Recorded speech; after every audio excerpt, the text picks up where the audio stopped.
and welcome to the podcast, Steve Archer. It's good to see you, brother. Hooray! I'm So, so excited to have you here. So welcome. what you just go by your regular name, Yeah, even though Mike outed you? yeah, Okay. yeah. I do. I'm Lewis, and welcome to the Beyond the Crown podcast. So today we have. Me. Hey, who are you? Oh, well, I'm a man of many talents. I'm Steve Archer. Steve Archer. Now you're gonna need to move your camera to your right, like tilt it. There you go. This way. Yep, and point it up a little bit. Bro. There. Wait, too high. Down Better? to your right. Worse? Right? Right there. Yep, there you go. Listen, thank you Okay. for taking the time here on a Friday to come and hang out with me today. I did take some notes here because I wanted to ask you some questions today and to just have a conversation with you. But for those who don't know who Steve Archer is, who is Steve Archer? No. Do you want real Steve Archer or business Steve Archer? Give me whatever you feel like giving me. Uh, well, that's a very loaded question, I guess. Uh, I was born in Presque Isle. But I didn't live up here the whole time. I lived downstate for a very long time, like most of my life actually in Auburn. Um, yeah, and I guess I got into wrestling when I came up to visit my grandparents after I got out of high school, and stumbled into wrestling. Mm. So yeah, So, it's very interesting to go to a show and expect to be a spectator and then end up not being a spectator. what did you end up being? I showed up. So you and I were in the same backyard federation, but back then when I started there, it was on the River Road in Caribou, and it wasn't on the right side of the house. If you were facing the house, it was on the left side.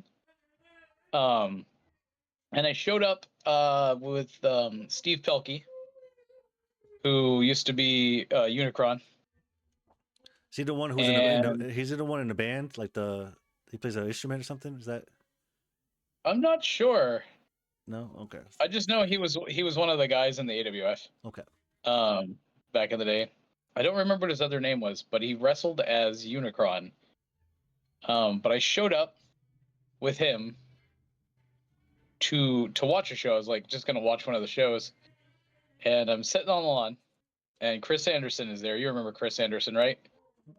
Um, and he comes up to me and he goes, "Hey, have you ever watched wrestling on TV?" And I'm like, "Yeah, all the time in junior high, like every day that it was on."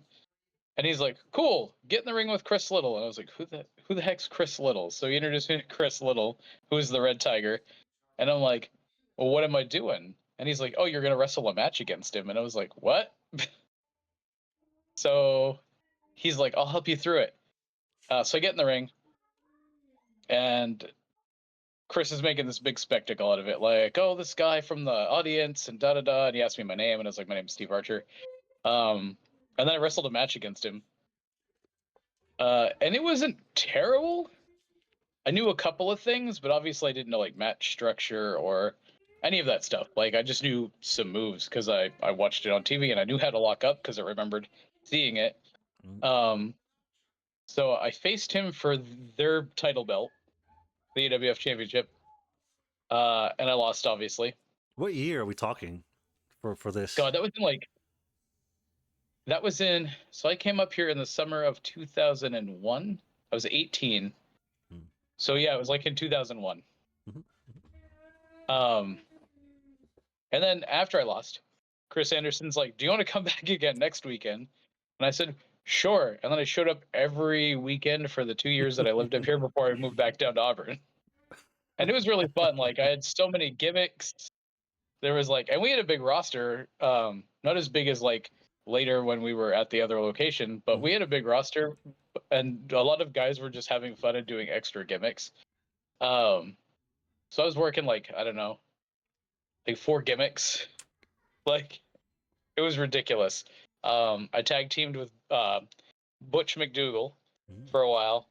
Um, when he wrestled as DJ Crash. Mm. Uh, and that summer I drank a lot of slush puppies for some reason.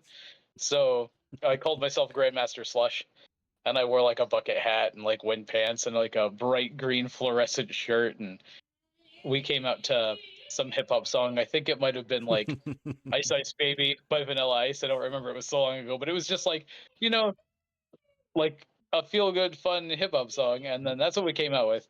And he was going through this thing where like DJ Crash was having an identity crisis. So he'd disappear halfway through the match and come out as somebody else, Yep.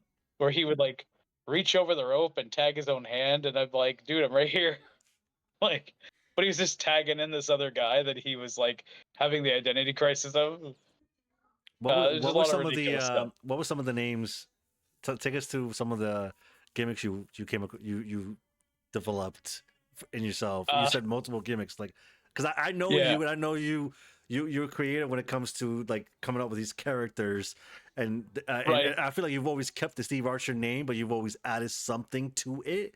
Am I wrong in saying that? But tell me about some of those gimmicks you created for yourself. So I didn't decide on using my real name until way later, but originally I wrestled as Matrix because I was a big fan of the Matrix movies, and I came out with a skateboard like Darby Allin.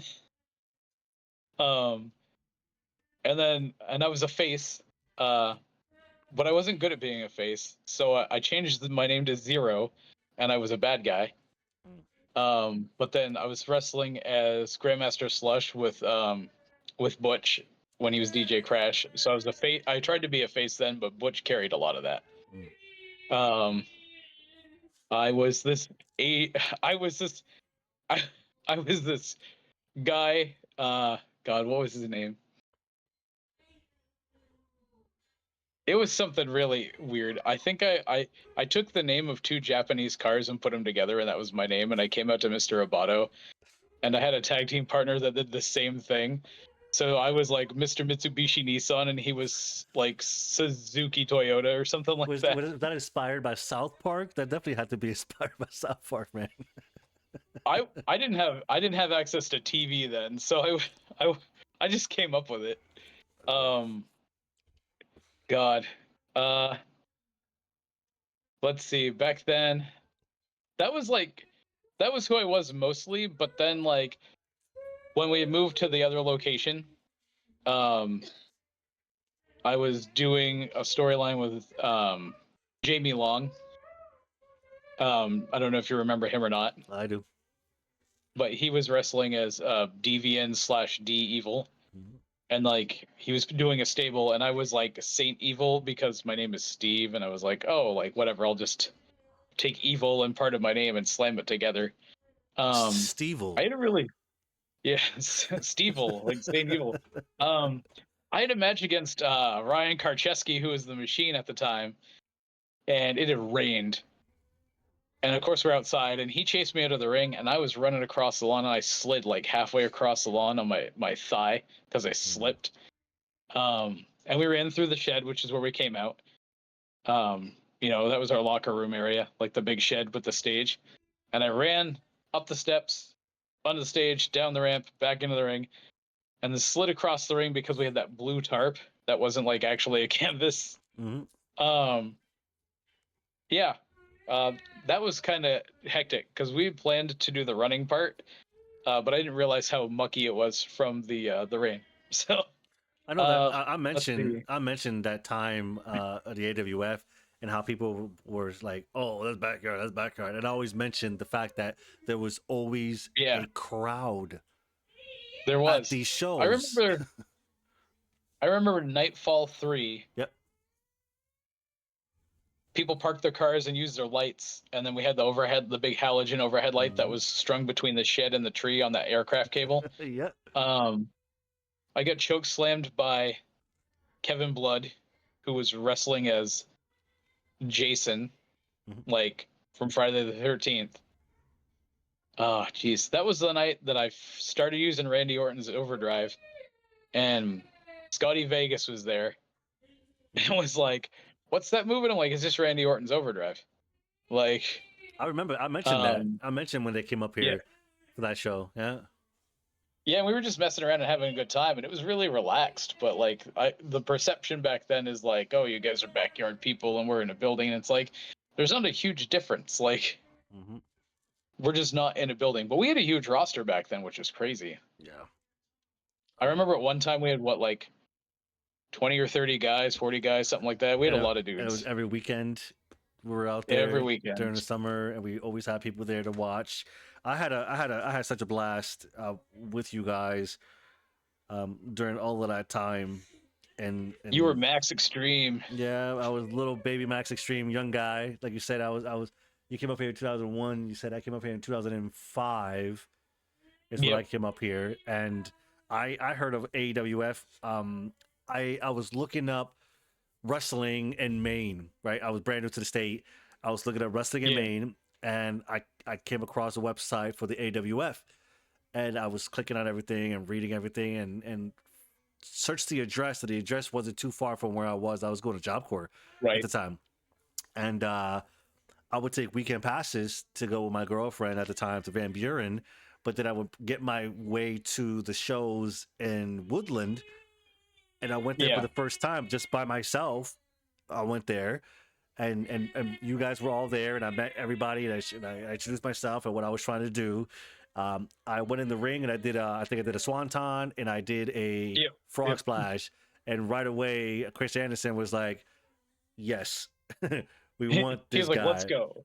This guy's in." And I was with you guys ever since from that moment on, and had a blast doing everything. So when people, like you said, were saying things about us, we just didn't have a building. We still had a Yeah. crowd. It wasn't just us Yeah, we working did. for ourselves.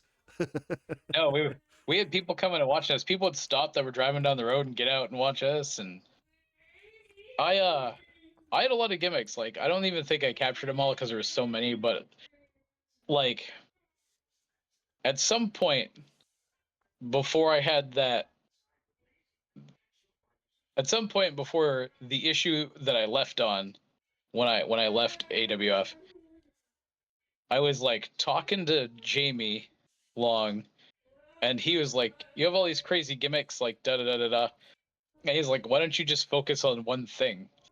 And I was like, "Okay, like what?" And he goes, "I don't know, figure something out." And then I was thinking about it, and then I'm going to refer to it as the incident. The incident happened, Oh yeah. and Okay. Yeah. yeah, Yeah. Gotcha. I wasn't there, but I the gotcha. inc- yeah, the incident happened, and I left, right? Yeah. So then when I started wrestling again after that, um, I was told I had to pick something and stick with it, right? So I was like, I'm gonna be myself, and they're like, what? And I'm like, yeah, like I'm gonna use my actual name, and then I'm just gonna hook a tagline to it or something. And they were like, well, what are you gonna do? And I'm like, I'm literally gonna be myself. And I'm like, in fact, just call me the real deal Steve Archer, because I'm gonna be myself. And they were like, what? And I'm like, yeah. Yeah. And then I figured out immediately that the real deal Steve Archer is not a super nice guy. Mm. like generally I'm pretty laid back and okay, but like in the ring, as the real deal, it was just very easy to be a jerk, like, and to be mouthy and just a heel. And I was a heel pretty much that whole time except for 1 year. Um, After I came back from my arm fracture, when we were early CMW, and I was a face for like a year. And I was like, oh, it's kind of nice getting cheered, but I like being a jerk better because I, it was so much easier. I got a question. Why wrestling? I know you do other things. I know you do music, right? Yeah, But why wrestling? Why not only why wrestling, but why wrestling and then like this long? You have been a part of wrestling in Northern Maine for as long as I can remember. But why wrestling? Why can't you just? What is it that keeps you in it, in one way or the other? It's so when I was in high school, I used to do a lot of acting, and I was watching like the Attitude Era, like the whole Attitude Era, the Monday Night Wars, all that jazz. And I saw a Mick Foley match and was like, well, shit, I could do that. Like, I could literally do that. I'm like, it's acting, it's a little bit of physical activity, like whatever. I'm like, and I'm relatively the same shape that Mick Foley is. And I've met him. He's a really cool guy. Like tall dude, way taller than I expected. Way taller than I am because I'm only like 5'5". But I was like, holy cow, this guy is like big, like tall and just big. Um, but he's really cool. Um, but like seeing him and um, watching his matches, and then even seeing Chris Benoit because I was really into Chris Benoit when he was alive and wrestling. I was like, man, like I could wrestle like that because I'd done a little bit of wrestling in high school, but not a lot. And I did a little bit of football when I lived downstate because they didn't have wrestling downstate. They had football. So I was like, oh, I could probably do that. And then, like I said, I just showed up at the AWF to watch a show. And Anderson's like, hey, get in the ring. And then I was like, oh. And then immediately I was like, this is really fun. This is great. I was like, I can act and pretend to beat people up and just have a good time. And it's like, the brotherhood, right? Like, because wrestling has like a certain level of brotherhood attached to it. So like I met a lot of great people. I like met you, I met Vaughn, I met so many people that were awesome. I met a lot of um I'm gonna say pros, big time people um that were really cool. Except the one time I met Shane Helms before he and I became cool. He was kind of a jerk. Um but yeah, I got into it. And through that I got into like other stuff. Like I met people who were into music, so I get into music, and then I was like, all right. And then because I did wrestling, I was in a movie, very low budget Canadian film about zombies. It was a horror comedy. It was ridiculous. Butch was in it too because he was in because he had been into wrestling. Um, so yeah, and I met a person that got me in touch with being a radio DJ for a while because of wrestling. Um, and that was fun. I did that for like 4 years. Here at the Owl, the college radio station here in town. Um, actually, I did that for 4 years and then 2 years separately, so like 6 years total. But and then for as much time as I've spent doing wrestling related stuff up here, like when I moved back home, probably in like 2003, I wanted to keep up with it. So I would occasionally go and check out Tony Atlas's Mm. outfit, Atlas Championship Wrestling, and I'd offer to help out in things. And then, like, I did a couple of seminars with him, and then I would work out at the gym he was at a couple of times.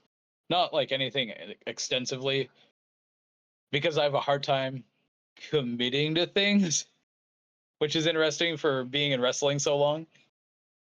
Um, but yeah, like I uh I would relate it to like a hobby. Like it was a hobby that I enjoyed. Um, Matthews like said a similar thing. Like he got into it. Like he was at a turning point in his life, and then he's like, oh, like I realized it's a hobby that I enjoy. Like, Yeah. and lots of people have hobbies, but this one's a little more intense. Well, to us, I think because it's our hobby, right? Yeah, yeah. but but Well, I, and but I understand that 100% to be a part it takes of passion. it. Yeah, you absolutely. It's not just it's just I'll just do it on this week. April 4th. No, yeah. I guess I'll go ahead and do that. It's a hobby. No, I'm looking Yeah. forward to everything that's going to happen April 4th for Van Buren. That's that passion that you're talking about. Like, we're so excited to be there and to put on a show for people. You Yeah, know, I love Showtime. I'm like, oh, we get to do stuff, and even though I'm not active in the ring anymore, I'm like, oh man, I get to see like all these younger guys that we're working with like do their thing and have the same passion. And to me, that's like equally rewarding, you know. So, Yeah, I was just gonna ask you that. I don't remember the last time I've seen a Seven Up. By the way. oh yeah, I, I occasionally drink Diet Seven Up. Like last year, I went through a phase where I didn't drink any carbonated anything. Mm, Um, mm. and I'm working towards that again, but like permanently. Yeah, I just But got I every just once got in a while, into I'm like, Diet Pepsi. yeah, every once in a while, I'm like, I need a Diet Seven Up. Yeah, that's us So, now. Diet Pepsi from the gas station fountain little drink there. It just for some reason it just hits the spot. do you Not remember? sure. Gosh, one time when I returned to the AWF, this guy that was my roommate had come up with me and was learning to wrestle, and he went by the name Xander, but his real name was Brian, and he tagged with me for a while when we Mm, were the original kings of the county.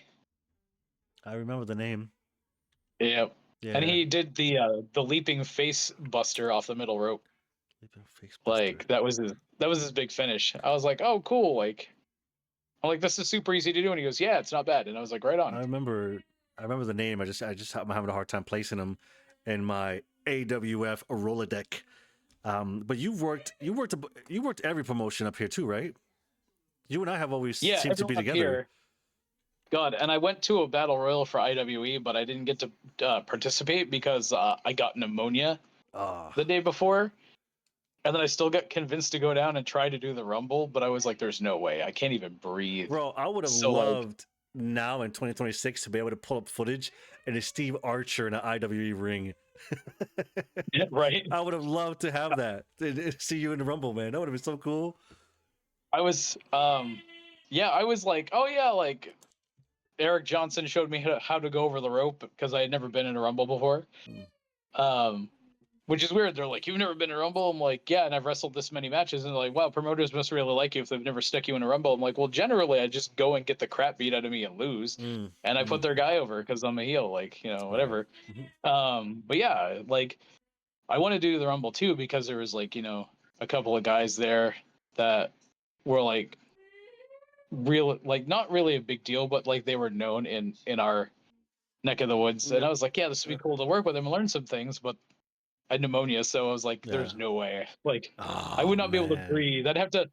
Ah, I'm like, I'd have to run in and get thrown out immediately, and then go back and like, sit down because like I couldn't breathe at so all. It we was were so we were we were horrible. that close. We were that close to getting a Steve Archer in the IWE Just ring. quick Oh run in and man. then out. Like I was like, Ah, they so were like, close. "Can you even do that?" I'm like, no, I probably couldn't even run to the ring at this point. Like, it was Oh bad. Like man. we were driving back and it was late, and Dustin was driving. Um, Jamie's friend, who went by the name Badge.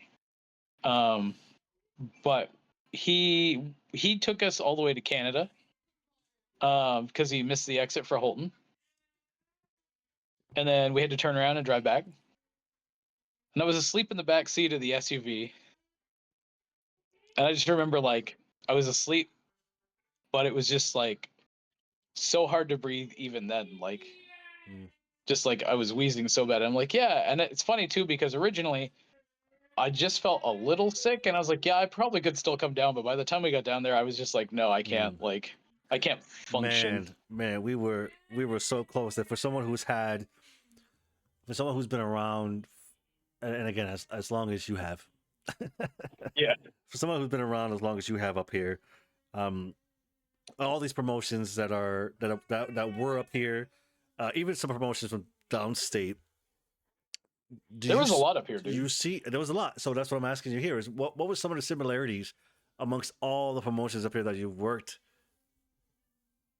Um, a lot of them were the same people, honestly. Yeah, Uh, yeah. so like, and this is a fun story. After the incident that caused me to leave AWF, eventually, some of the other people like had just issues with the same people I ended up having issues with, and they left. And then, and then essentially, the AWF divided in half. and half of them stayed AWF, and then half of them became Pyro Championship Wrestling. Yeah. And we were wrestling in the mall, and the people I had an issue with showed up to our first show, and John Akridge, Corvin, he was wrestling in our main event, and he comes up to me and he goes, "Hey, they just asked me if I was still going to show up on Saturday and wrestle in AWF," and I was like, "Well, what'd you say?" And he goes, "I said right now I'm going to wrestle a match tonight, and then I'm going to go home and go to bed, and I'll let you know when Saturday comes." And then Saturday, I was like, "Saturday's tomorrow," and he goes, "Yeah, I guess it is." And he goes, "We'll see how I feel when I wake up." And then he, I don't remember if John left straight up or like immediately, or if he tried to do both for a bit and then just switched over to PCW. But that's so like Wayne showed up in AWF late, but he came over to PCW, and then Jamie and Bomar and Dustin and myself and a bunch of other guys. So literally the roster split in half, and it was like, oh, and we're doing shows like every weekend in the mall. Gosh, what was the place we were in? It used to be the video rental place in the mall. I think I it I, was re- I Cracker remember I Creations remember recently. Jamie in AWF ring, probably like way earlier before a show. Talk in the ring. I'm doing whatever, standing there, and he slides up to the right of me, and not in the regular tone or volume. Yeah, He's a little lower when he's talking to me, and he's telling me right. about starting his own promotion called PCW, and Yep. was wondering if I would be interested in being a part of that, and I'm more than welcome to be a part of that. Right? This is in the Yeah. AWF ring, and I was just like, I appreciate that. I don't know right now, I guess. And at that time, Yeah. I didn't have my own way around. Right? I had a hard time sometimes getting to Caribou for AWF, so there's no way I could have made Right. it to PCW. But I remember that time where he left and took, like you said, split down the half of AWF and took Yeah. some people over there, and then we kept the people over here. Um, what was that? What was that about? Was that because of the situation with you, or okay? So it's Hold on. Before we even do that, instead of yeah. calling it a situation, can we talk about it? Sure. Can you explain We were what the having situation is? so we were having a show. And Stan, you remember Stan? There was a lumberjack match, and he was a special guest ref. And during the lumberjack match, he came out and started interacting with the lumberjacks, which I'm like, "You're a ref, why would you do this?" But whatever. Um, so I gave him a forearm to the back, and he slipped and he jarred himself, right? And then he turns around and he goes, "You hurt me." And then he tried to powerball me onto the ground, like legit, like not even like a work pat, like he tried to shoot powerball me onto the ground.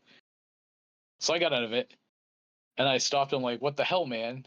And he was like, "Oh, you purposefully hurt me." I'm like, "No, I gave you a forearm and you slipped on this mud and jarred your back. Like, why are you trying to shoot powerball me, like right here on the ground?"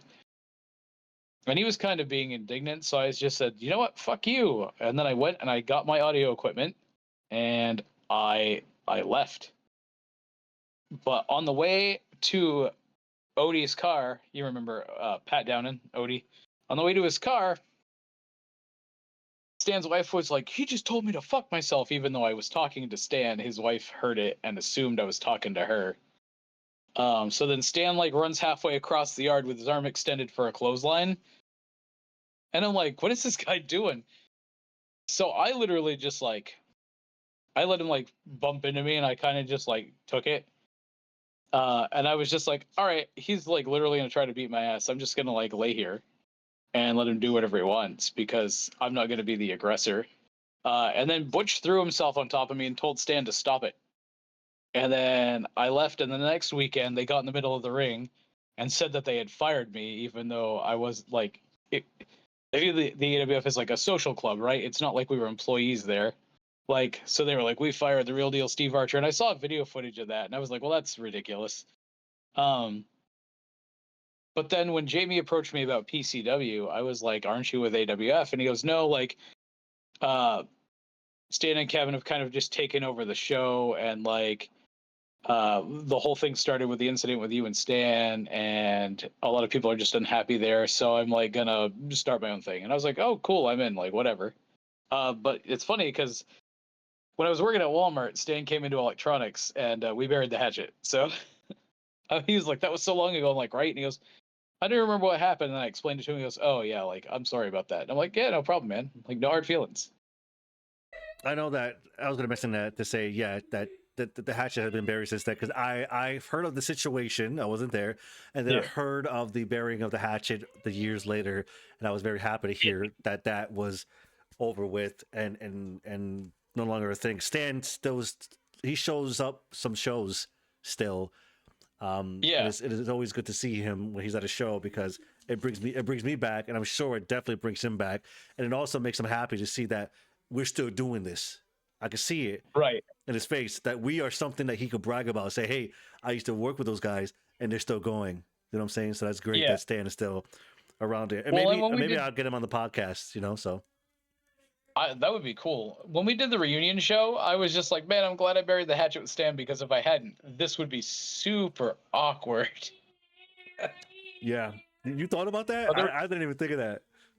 I did. I was like, you know what? Like, this would be super awkward if Stan and I had never made amends. Like, Because he was there, right? Kevin Blow was yeah, there, Greg yeah, Kevin Valentino Blow was was there.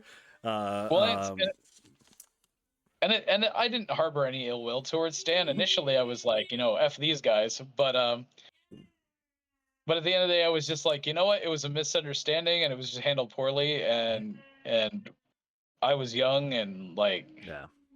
you know, Yes, I was we like, were once young, folks. We were once young. yeah, I may be old now, but I was a lot younger then. And like, I learned a lot about I learned a lot about the business after that, like, just from other places I had gone and other things I had done, and working up here with other people. But I it's funny too, because after PCW, there was a new era wrestling, Mhm. and John's wife Christine and Jamie set it up, and we did like 3 shows. Uh, and then Jamie kind of took over, like, and Christine was doing a great job, but for some reason Jamie just kind of like took over the whole thing from her, even though she like put up, I the did money and stuff. not know that. I thought the entire time it was Jamie.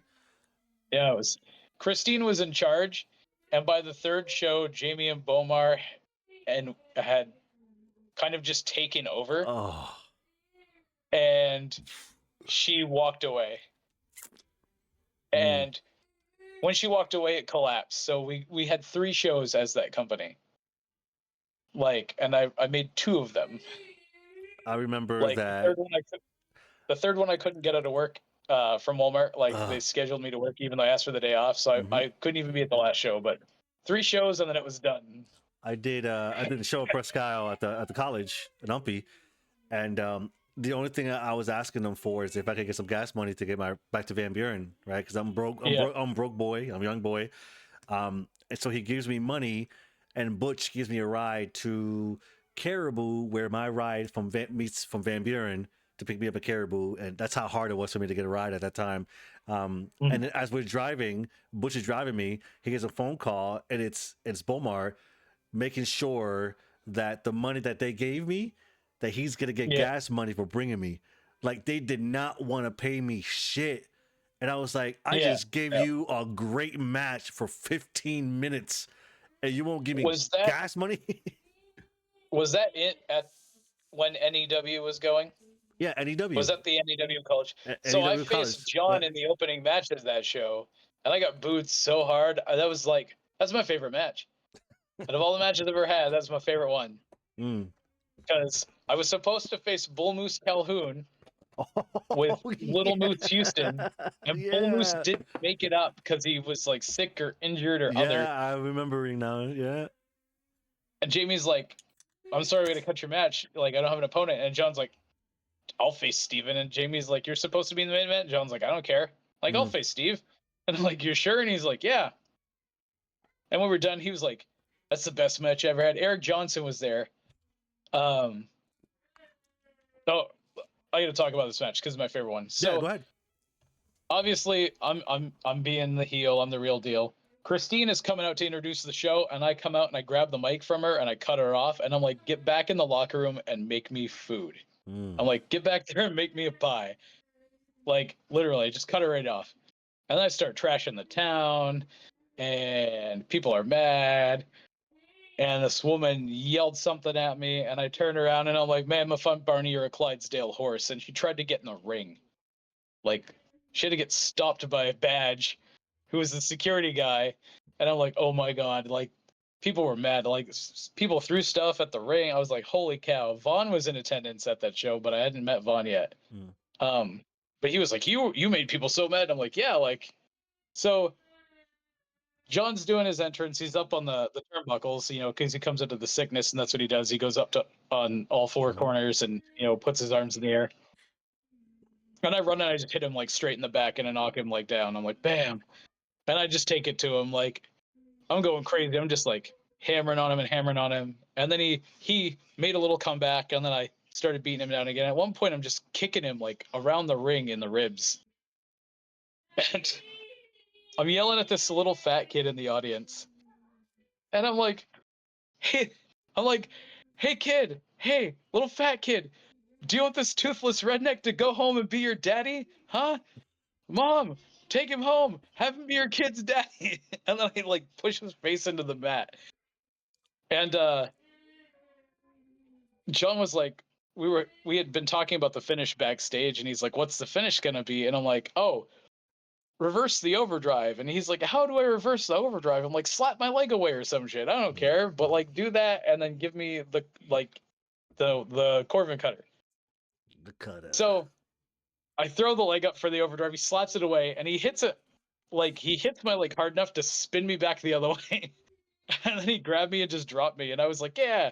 And then he got the win. But backstage, like we go up the stairs because the backstage area was like up in this balcony loft area that was enclosed.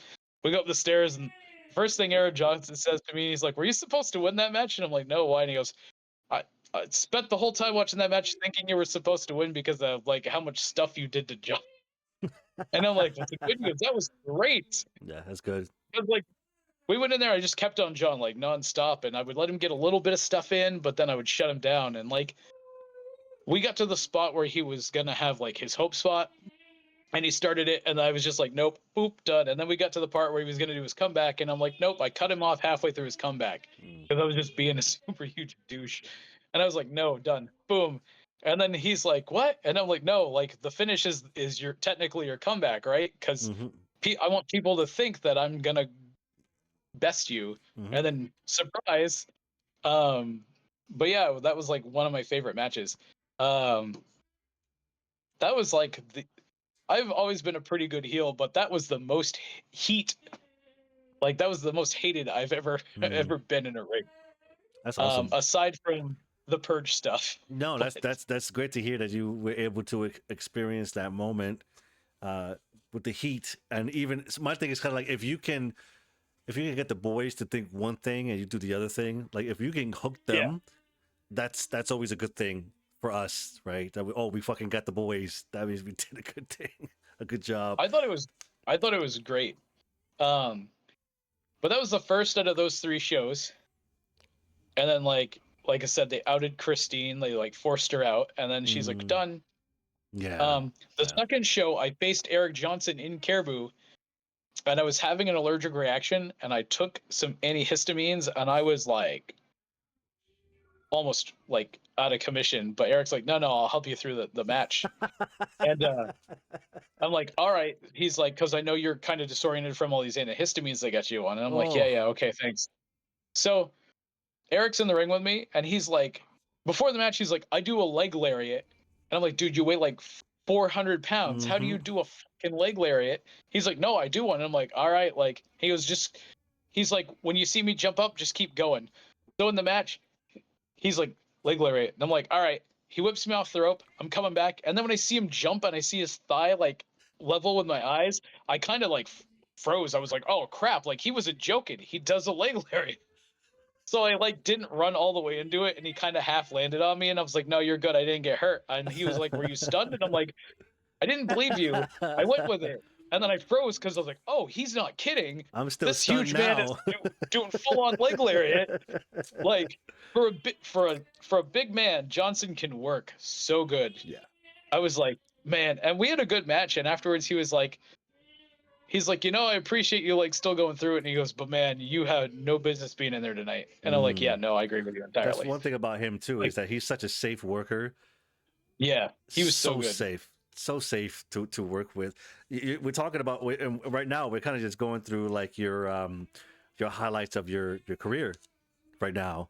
It was, yeah, You're sharing a lot, and I appreciate that. And one of the questions that I want to ask you about everything you're telling me is, out of all the moments you've had in wrestling up here, out of all the shows, out of all the segments, out of the controversy and the violence and the backstage so many. politics, so much. What is one of, I don't want to say the most, but one of your proudest moments in this business since you've been in it for so long? Oh gosh, there are so many. Like, because we already shared the match with John. Right, right, Um, yeah. I was going to ask you then, and but you said that, and I was like, okay, he's got to have more. I know there's more. uh, one of my proudest moments was seeing Caleb in the ring, Mm. like for the first time, not training, We talked to but like, Lucha Kid at the yeah, Luke time, Tequila, yeah. Logan Lennox Now now. Logan Lennox, Right. yeah. He so seeing him in his first actual show, I was like, holy crap! Like we didn't even spend a whole lot of time on this kid, but he just got it. Like, and I was really proud because like I never I never set out to be an amazing wrestler. I was always like an okay or good wrestler. Like, I got the job done. Mhm. But to see just like what we were able to impart on him and then him to take that, but then also like learn so much else because he was so driven.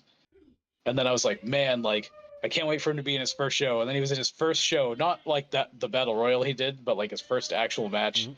And I was like, yeah, okay. Like I was like, that was a proud moment because as somebody who's trying to impart what I know about wrestling and the business onto our trainees, like to see him excel so fast, I was just like, man, this is awesome. I So was you're like, saying that this is cool. Like, you trained him, you were training him, and I got to yeah, so see like, him perform. And you're like, holy shit! Like this kid is getting it. Like everything I'm, like you yeah, said, bestowing on him, he's taking and utilizing in his matches already.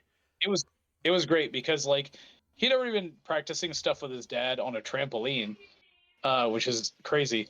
But that's what they had at their house, right? So like when we had the ring set up for training and um his dad and Ray and the King and I were working with him, I'm like, man, this kid's like, I was like, this isn't going to take very long, and it took us like a summer to get him good enough to be in like an opening spot. And it's like, oh, okay, but then like Vaughn, who owned CMW at the time, when he saw him, he was like, yeah, okay, like we got to use this kid, like, and I was really proud.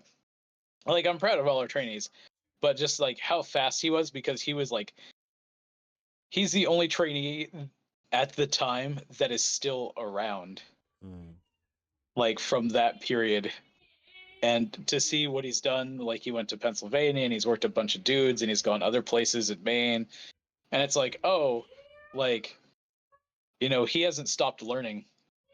And to see him paired in the situation he is now, um, with the people that he's like running with, I'm like, oh, he's just gonna learn even more stuff now. Mm. Like, and that's what it is. Like in wrestling it has a lot of on the job training. You get your basics down, and then all your intermediate stuff comes from like experience. Like Yeah. you can teach some intermediate stuff, but like I mean, I'm not going to teach anybody how to do a frog splash or a swanton. Like I could, I don't want to. because I don't like jumping off the ropes. But like, for instance, if like somebody worked with you and they wanted to learn that, like, you're perfect to show them that. But that's just like on the job experience, you know? I'm gonna say that when it comes to you, so a frog splash specifically, right? If Yeah. someone was to come to me and say, "Hey, can you teach me how to do a frog splash?" I'll be honest with you, that'll be a tough thing to do for me, Yeah. right? Because when I was doing it, because I started off with a swanton in AWF, and then Joseph Crow came around not too long afterwards. He was Yeah. doing this, so I stopped doing the swanton and I kept the frog splash. And I can't think of a way to teach someone that, because when I was doing it, when I first started doing it, it was me on the top rope and say, "Hey, I want to try this," and I did it. Yeah. Boom! It's like doing a backflip for the first time. Okay, I can't Yeah. teach you how to do this. I'm just gonna try it, and I land it, and I'm like, okay, I could do it again and again, and I got better and better. Same thing with the frog splash. I did it once, kept doing it, got better and better and better. Can I teach it? Probably now in my career, I could definitely teach it, but I can only teach you so much, and then it's up to you to have that Right. that courage Yeah, to because jump off like that, so doing high risk stuff takes a lot of guts. You're yeah. jumping off from things, and essentially you're leaving it up to your opponent and chance. Essentially, it's like, oh, I want to dive from the top to the outside. Well, what if your opponent's not there to catch you? Like, you're gonna hit that floor, and it's gonna suck. Yeah. So like, you can tell some, like, you could explain to anybody all day long, like, this is how you do a frog splash. I'll show you how to do mine, and then you could do it. And it's like, all right, now you have to determine if you want to try that or not. I And got a it's like, question. oh, I got a question for you about the Lucha Kid, now known yeah, as Logan Lennox, Logan because Lennox. I did make a statement during one of my podcast episodes here, when I was talking to the owners, Mike and Amanda at the time, and Yeah, and I said this, but then I explained how I felt after the decision. So the decision at the time was to have the Lucha Kid at such a young time in his career. We talked about mm, the training, and he was still learning, becoming the Crown of Maine Wrestling Champion when he beat Ray. yeah, It was an open challenge. I was trying to ask around, like, whose idea was that? It's not that it was a bad idea. It was just that I said that I don't think that any promotions would book it to where a kid, 18 years old, yeah, maybe at the and not, 17, 18, not fully trained like especially not in that, their first year. right, in their first year, to win that Yeah, champion type title. I said that luckily, uh, he took this so serious, and mm, and got better every show, and literally. trained as much as he could train, not just with us. He went downstate, he was traveling, he was Yeah, doing shows at MPW. Him and his father were just on the road, boom boom boom. yep, So they're he hitting got up other shows. right, he got better and better. He got so good to the point where I was like, okay, this worked out. But at the time, Yeah, I was like, who is this kid? And why would they allow right. this to happen? Do you think that at the time when Lucha Kid became a champion, do you think that was a good call? Or do you think he was ready for that? Or do you think he wasn't ready for that at the time? That's a really good question. Um, so you could kind of break it down two ways. Uh, there are times where like, and I watch the big leagues of wrestling, like AEW, and like I just got back into WWE, but it's hard because like some of their stuff's not always very watchable. Yeah. Like if you've ever tried to watch Raw recently, it's like, oh, I got 3 minutes of a match, and then like 10 minutes of commercials, and then I got like the end of the match, but now there's more commercials. It's like, oh, this is unwatchable. If you're But talking about this, if you're talking about commercials, as in the segments that Raw has pushed out this last week, man, those felt no, like I mean, commercials. I mean like the actual advertisements. I know, There's I know, I know. so many ads. They have 12. So I figured it out. Every hour of wrestling that they have for Monday Night Raw, there's 30 minutes of commercials in each total in each 1 hour block. So an hour and a half of a 3 hour show is advertisements, Mm. and the other hour and a half of Raw is like the actual product. And I'm Yeah. like, that's really bad. But when you look at it like when you look at Hold like on, hold on, hold Lucha, on, hold on, hold on. Okay, I'm sorry. You're getting back to it. Okay, I'm sorry. Go ahead. yeah. When you, I mean, we could touch on your your other thing really quick if you want to, but it's bad to have an hour and a half of advertisements, especially in a subscription service that you pay for, and then only an hour and a half of product out of a 3-hour product. Archer is I'm like, mad. that's He is ridiculous. mad. We are mad about this. We're not taking this anymore. Dude, it's ridiculous. Like you might as well watch SmackDown because there's more stuff going on SmackDown and less ads. I, Um, I didn't know it was that bad, by the way. I just want to say I did not it was know it was that bad. terrible. It was bad. I I I watched the Monday that Danhausen debuted, and I was just like, oh man, like there's barely any match or segments, and then they had the whole Danhausen segment, and then there Okay, was a commercial right hold after on. that, and I was like, gross. We're doing what we didn't want to do. Lucha Kid. Yeah.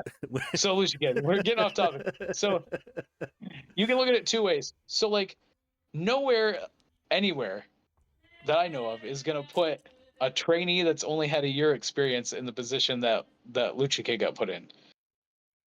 And there are times where like the big promotions, like the bigger indies and then the top tier and whatever, they'll put a champion that's got like tons of experience in there, but it's like maybe they're not ready for a run, or they don't have something quite like catching yet, and they do that, and it's like, oh well, this kind of sucks. Like they're the champion, but it's not really good. So I don't even remember whose idea it was. I think it was like a group effort, because I think like the King and myself and Ray C and Vaughn at the time, I think we all talked about it, because Ray was like, I need to drop the belt, Keep talking. and I don't remember how that came about. Something was going on, and Ray was going to drop the belt, but we didn't know who to who. And then Ray's like, "We're going to drop it to Lucha Kid," and I was like, "All right." Like he put in the work, and he's doing really good, so we might as well just do that. Um, but I think it was more unanimous. Like ultimately, though, it was a really interesting situation, because, like we said, to get a championship, the top championship in the company, like with only a year's experience and being so new, um, you know, but it also helped him. I feel like it pushed him to grow and develop more, and it definitely helped out. Um, the fact that he was a face, um, because it propelled him. Like people got behind him, so it worked out. It doesn't always work out, but it worked out. That's what I said. I said, and I said right away. I was like, and this is and I'm looking at this as like to make sense business aspect part of things. Like I'm not the best guy. I haven't been all over the world. I've done it enough to when I see something that doesn't make sense wrestling wise, I have enough experience to say, Right. hey, that doesn't You're make any like, sense. hey, Right, that yeah, doesn't make sense. So I mentioned that before, and again, the first podcast, and I said that just that, but I gotta reiterate it, and it seems like you agree as well. I said, luckily, he took it serious enough to where yeah, he hit the road. He was doing seminars, he was doing trainings, he was doing other promotions, and just got better and better and better and better and better. I think that right now, do I think that helped him being so young and being a champion? Absolutely, definitely helped him because he was getting everything thrown at him, and he had to make it work, and right. he did. And he had to learn to work with a lot of different He had to people learn right to because he work with held a the lot of belt. Yeah, people, and now it's interesting because now I see him. So the match he had against me, right, Dio Santos and Van Buren. yeah, After he had that match, it was that match where he defended the title. yeah, I felt like he earned his spot to me yeah. because our match was slower. It was more competitive. He was taking more of a beat down, and the fight that he had was desperate. Like, oh damn, he's taking on this guy very well experienced, and him having to adjust to that. He adjusted to it during that match. After that match, I was like, I gave my blessing to him. After that, I don't think I would have done that earlier on, but now I definitely did. And then him and Logan Lennox, now I can see him as a champion. You know what I'm saying? Now I'm like, this Yeah. is a good spot for him right now. He's not a champion. He lost to Alan Prophet, and that's a whole other story. April 4th, tune in. But I think now Logan Lennox is what I guess what I wish Lucha Kid was from the beginning. You know what I'm saying? Yeah.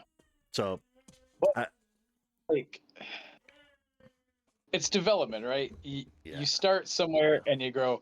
And the fact that I appreciate the fact that he started as a Lucha Kid and then he went through losing his mask, but he was still the Lucha Kid, but he's unmasked. And then now he's made such a drastic turn from where he was like in his gimmick, like, the face, that everybody loves. He's handsome, underdog, blah blah blah. But he's got that like fighting spirit, like. And now it's like, oh, I'm putting my like livelihood in the hands of this guy who is like brainwashed me essentially to betray anybody who supported me. Like, so it was a huge turn. well, you have to And we have to kind of have to touch on that for those who are listening to understand what we're talking yeah, about, right? So you were talking about Lucha Kid. He was being the champion for Fairfield. He yep, lost the title to Alan Prophet. Alan Prophet, which has this whole followers things going on right now, yeah, and he's got a cult.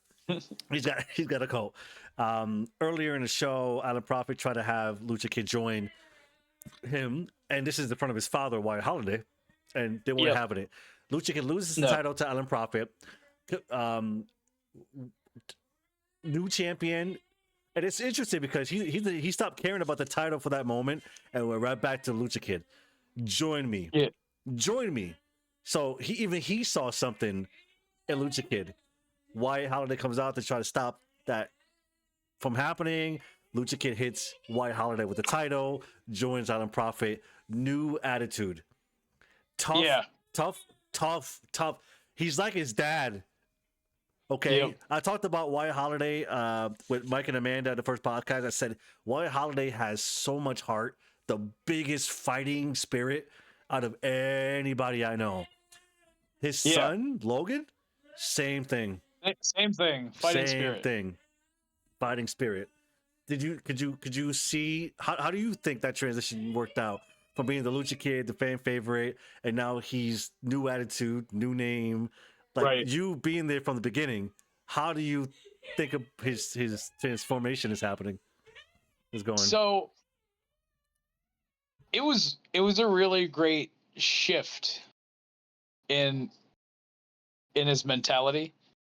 Um, it was very much, I don't want to say a secret, but like some of the things that they had planned they didn't like openly talk about because we have a lot of people that are like around the ring, like that are family members or whatever that help out with the show. Um, but then there's other people that aren't necessarily like on the team that are also there volunteering, and it's like, oh, and we want them to be as surprised as like the fans. So uh that shift, like everybody that was coming to the shows was like, they're like, oh, Lucha Kid, and they were really behind him, and then just to completely turn around and just shut everything off and just be like, nah, I'm with this guy now. Like, why? You were doing great on your own. Yeah, no, this guy. And it's like, what? Like, you you threw everything away. Like, to join this dude who's like, I'm the savior of everything. Like, I was just like, you know what? That was great storytelling. Like, especially the bit where he like Wyatt and I have tagged together a lot of times in the past, and more recently before I retired, because I was like, man, I want to tag with you again before I'm done. Um, but that's the second time in CMW that he has taken a full-on title belt shot, like to the head. Like, didn't put his hands up, and just ate it. Like, ate it. So we were doing a show. I think we were in Limestone. Yeah, we might have been in Limestone. And that was when we first started like forming the Purge. But like, he took a title shot full on then too. Boom, had a big egg on his head. And then when he was in the ring with Alan and Lucha Kid, I'm just like, oh man, like what's gonna happen? And then he's got the belt and he's looking at it, like he's sad he lost it. And I'm thinking, oh, he's gonna hand it back to Alan and be like, you earned this, blah blah blah. No, like he full on just makes Wyatt eat the belt again. I'm like, dude, why are you taking these full on belt shots? And he goes, well, I wanted to look good. And I'm like, it sounds good, but dude, I'm like, why? Full on, just cleaned him right out. I was like, all right, like they're durable. If you want to take it, that's fine. But and at that point, like I heard his mom in the audience, and she was devastated. And Wyatt's wife, she comes to all the shows and she always helps out, and then she stays and watches the show, and she kind of gets like the crowd going and stuff because like she's very verbal. But when he hit his dad with the belt, I I was like, this woman's devastated because they didn't tell her, like kept it a secret. Like, oh, you're muted. I couldn't hear you. She did not have a clue at all. No, At all. no. She, like, I was like, how did you feel about that? And she goes, they didn't tell me. And I'm like, okay. And she's like, I was heartbroken. She's like, oh, and I'm like, yeah, we're gonna use that. We're gonna use that. And Mhm. she's like, it was crazy. And I'm like, no, like it's gonna be a big deal. And then she's like, I was really upset. And I was like, yeah, so were Good. a lot of the fans. Like Good. the boos. Like that was a heat seeking missile. Like just so much heat from that whole segment. I'm just like, yep, okay. Like He's a and heat-seeking missile. literally. And Oh. when we were training Lucha Kid, when we were telling him, like we always tell the difference, like we always talk about the differences between how a face and a heel works and how it's a little more challenging to be a face. Um, but if you're wearing a mask to start out with, it's not too bad. And he's like, "Oh, I'm gonna wear a mask." And then when he got comfortable, he's like, "All right." And then like the mask came off. Um, I don't even remember who took it off from him. Was that you? It was me. Yeah. Yeah, See, I was like, I swear it was you. we But knew we knew that that mask had to go. So oh yeah, we made it to where, since I had something kind of going on with him, then I was gonna be the one to take it off. I was so happy to take that shit off his face, man. He didn't need that mask. no, like, and originally it was because he was like, I'm not sure how comfortable I'm going to be, blah blah blah. But then like once he get going, it's like, oh, and I'm like, yeah, you definitely don't need it anymore. And sometimes luchadors are really good looking under their mask, and sometimes they're not. So it's like, oh, um, but when it came off, I'm like, all right, so now you can start being your own guy, like do, and then the heel turn. I was just like, man, and Huge. he said after that, he's like, well, you guys always say it's easier to be a heel, and I'm like, well, it is, but I don't know. I don't know. Here's the thing with Luch. Damn. See, I'm still so with Logan now. yeah, Logan, So we Lucha went from the champion, the biggest babyface we had, to yeah, essentially joining. He's like the Dominic Mysterio to me. I'll be honest with you right now, and literally, he is. the Crown of Maine Wrestling with Alan Prophet. Now that happened, if Wyatt Holiday needs to fill that void for the baby Yep, faces right now. Right, the biggest baby face is turned. Now we need Wyatt to get in there and become the biggest baby face. So that's going to we be a do. challenge in his own, and I'm looking forward to seeing how that's going to play out I'm kind this of year. glad that Logan is is becoming a heel because we've had a lot of heels in our company, and for a while we had more heels than we had baby faces. Mhm. Um, but uh, uh, I consistently am like a heat generator. Like except for the 1 year I was a face, Mhm.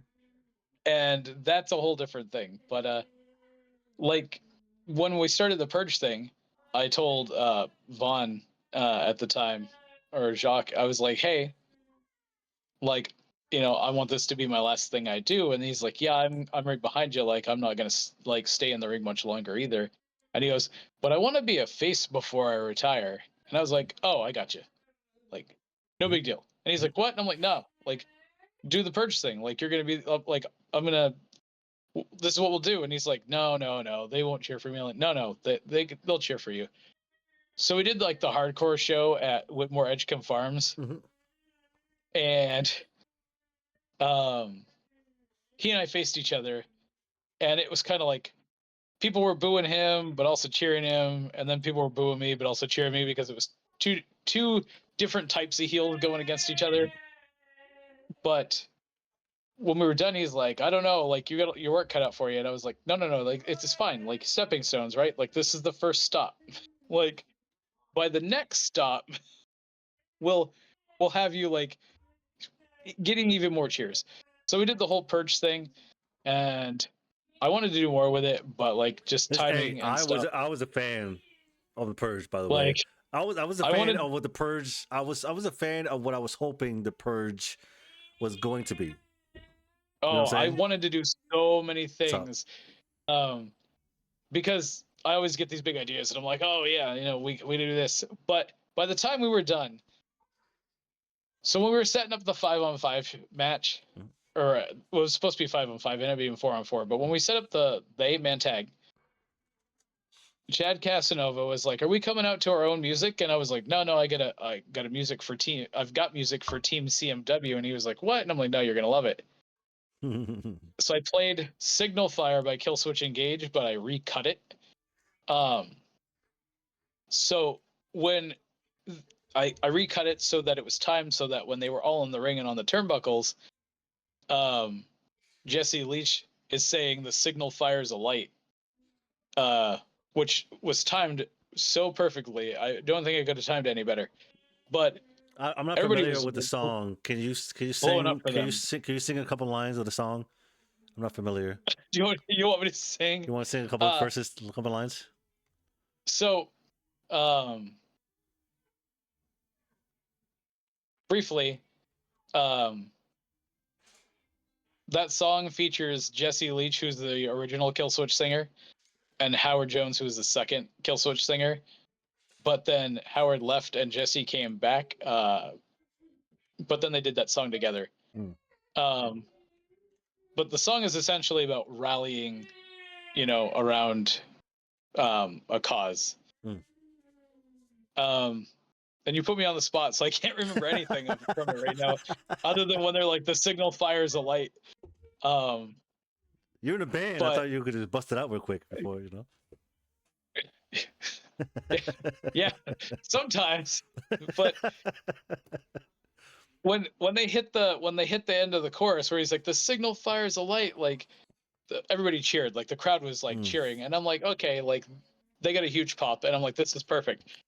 And that's what I wanted. And then at the end of the match, like when we're done, Chad Casanova was like, that was really good. And I'm like, yeah, aren't you glad I didn't make you guys come out to your individual musics? Like, because they were Team CMW. Yeah. Like, no, don't come out to your individual. That doesn't show unity. We were coming out to, like, Wyatt and I were coming out to the custom Purge music I had. And then it made more sense for us to come out individually as a heel group than for them to. I'm like, you're Team CMW. You got to come out to one song. That's unity, right? That's interesting to me, because him to say that instead of just knowing that it should be a team, because it's team versus team, like you said, they show unity. No big deal. I would have thought that person would have known better, but again, no big deal. Right. But so the match went off with a hitch, and it was fun. When they won, everybody blew up. Like, it was so huge, loud in there. Yeah, it was a huge pop for that. Yeah. And then you guys can check that out at youtube.com at Crown of Maine Wrestling. Yes, definitely. We have a lot of shows on there and individual matches. Yep. But it played out great, because like obviously the heel team shouldn't be as unified, especially since like it was a promo where I bribed Mike Mayhem to bring his guy into the team. His big guy. His Aries. big guy, who's currently out on medical leave. Yes, he'll be back after his pregnancy. And then Santos joined us, but like he wasn't there from the beginning. Mm-mm. So it's like this heel team doesn't have a reason to be unified. Team Mm-mm. CMW had a reason to be unified. They were trying to take the company back from the purge. So like you have to have like one song.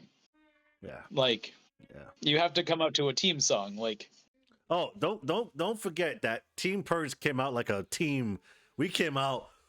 Oh, oh, oh, ready to fight, I think man. We the only exception was Mayhem and Aries. They were the because they came out separately, and then in that match, like the spot I had with Mayhem where I shoved him, or yeah. I forearmed him, and then he dropped his staff, and when he dropped his staff, he wasn't controlling Aries, and then Aries was disoriented. I'm like, oh, that couldn't have played out any better. Like that was good storytelling, and then they like he picks his staff up and he's like, Aries, let's go, we're leaving, and then they left us high and Yeah. dry. Yeah. Like, He said I like the promo when Michael Mayhem was like, the check still hasn't cleared yet. yeah, Aries, let's go.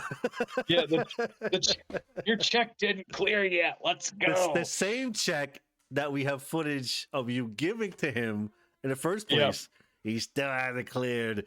But I just wanted to that talk didn't clear. about That's CMW because it for a was light minute. on funds. I want to talk to you about the CMW for a moment because we talked about you essentially being a part of every promotion that has been up here, including PCW. I mentioned PCW. I said I did not get the opportunity to go and work for them because I felt, and I may have been wrong, there was just a bunch of friends booking Right. themselves and they were really looking to like book talent, right? That's the only Yeah. promotion I didn't work up here. But out of all promotions, and now that you've been with Crown Maine Wrestling, what makes Crown Maine Wrestling different? Oh gosh. So to understand that, you have to know that we were built off the remains of all of Avalanche Wrestling Entertainment. Mm. Um, and that came about very interestingly. We were doing show. We were doing shows at the mall.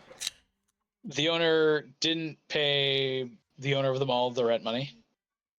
She let us do one last show in the space we were renting, because we'd already had it booked. So we did that show, and then we were out. We had to get our stuff out. Um, so then everybody was bummed, and I was like, "Hey, we could still keep going just without this individual. We'll just find a place to do a show." So I called around, and I called Van Buren, and I was like, "Hey, if I wanted to like rent your space out for like a day, like, or from like 11 to 9, how much would that cost me?" And they were like, "Oh, it's like $300." And I'm like, "You're kidding me." And they were like, "No, like we're not." And I'm like, "I'll be there this weekend." So then I drove up and I paid for the venue, and that was the first time we were in Van Buren, but we were still Avalanche because we weren't CMW yet. So we did our Mm. last show as Avalanche as our in Van Buren in November Wow. or October. It was late in the year, but when we were done, and it was a really good show. When we were done, the King and Ray and myself and Vaughn were like, "We want to keep this going. Who's still in it?" And everybody raised their hands. And then it's like, "Hey, what should we call ourselves?" And then people were batting our names. I'm like, "We'll just call ourselves Crown of Maine Wrestling." And everybody's like, "Oh yeah, okay." And then I was like, "King, can you make us a logo?" And King's like, "Yes." So, so then Hell yeah. the following March was our first CMW show in Van Buren, Mm. and it was great. Um, so man, I like told the opening story and forgot your question. No, that thank you for that because that's those were some exclusive information It you was just gave me. I did not know that. That's it was thank you. interesting. Thank Like you. But just to stay on topic though, but thank you for that. That's I did not know that. Thank you for that. What makes Crown Maine Wrestling different than the promotions that yeah. you've worked every promotion up here? So the thing that I think makes Crown of Maine Wrestling different from all the other promotions that have started up here and have ultimately failed Mm. is that this time around nobody's really letting it fail. Like nobody's getting defeated. Nobody's like walking away.